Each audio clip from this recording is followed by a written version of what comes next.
Сәлем достар, мен Бақбек қызы Риза, Зайсан ауданының блогерімін. Менің ең басты мақсатым қоршаған ортаны таза ұстау, табиғатты қорғау, және сіздерге қоршаған ортадағы проблемаларды айтып, оның шешімін сіздермен бірге табу. Егер сен де табиғатты аялаған келсе, бірге әрекет етейік.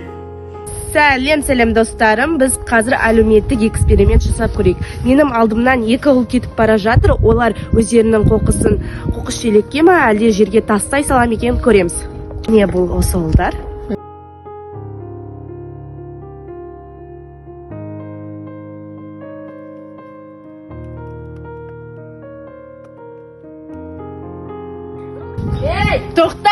Тоқтаңыздар!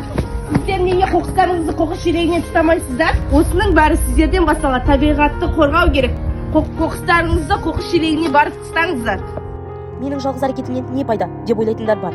Бірақ елестетіңізші, егер әр адам осылай ойламай, барлығы бірігіп әрекет етсе, айналамыз қандай таза болар еді. Ал енді біз екінші экспериментімізге көшейік. Мен мына қоқысты осы жерге қоямын, ал өтіп жүрген адамдар бұл қоқыспен не істейді екенін көреміз. Қоқыс шелегіне тастай ма екен, әлде тастамай ма екен?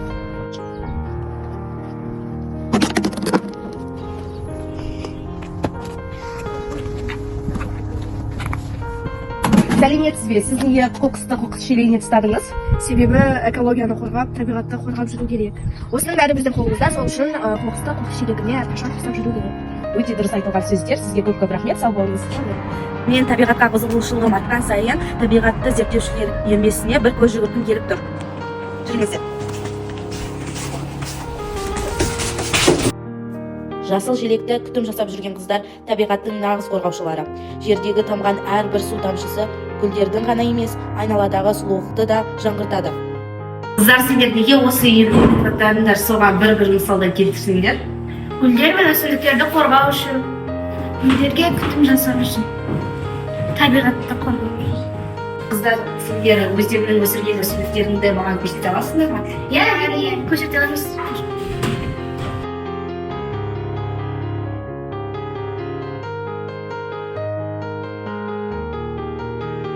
Ортақ іс ортақ нәтиже алып келеді. Бір адам еңбегі маңызды, бірақ егер бүкіл қоғам табиғатты қорғауға атсалысса, біз таза, жасыл әрі жайлы ортада қалыптастыра аламыз. Сіздер бұл өсіп жатқан гүлдеріңіздің бәрін не істейсіздер? Біз көктем аяғына таман гүлдерді алламызға егіп өсіреміз. Қыздар өздері өсірген жемістердің бәрін теріп жатыр екен. Енді бұл өсімдіктерге мен өзім күтім жасап көрсем деймін.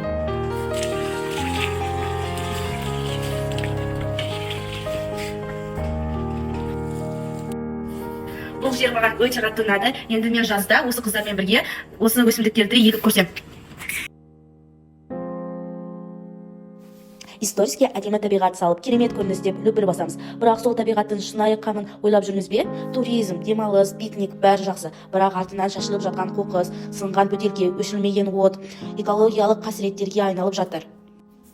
Бұл менің проблемам емес деп ойлайтындар, ояныңдар. Бір пластиковый бөтелке 500 жыл шірімейді. Бір ағаш өсіп шығу үшін ондаған жыл керек. Табиғатты сақтау тек экобелсенділердің емес, әр қайсымыздың міндетіміз. Қазіргі экология тренд қана емес, өмір сүрудің басты шарты табиғатты ластау, өз болашағыңызға балта шабу деген сөз. Ормандар жойылып, өзендер тартылып, ауа ластанып барады. Ал біз не істеп жүрміз?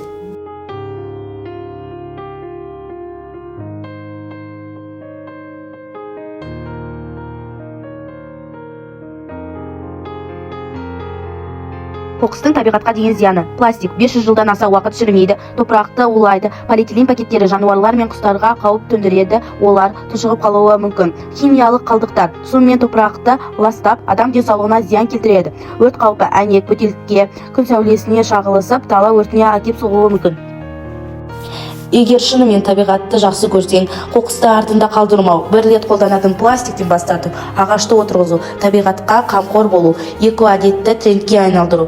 Бүгіннен бастап өз үлесіңді қос, себебі табиғат біздің ортақ үйіміз.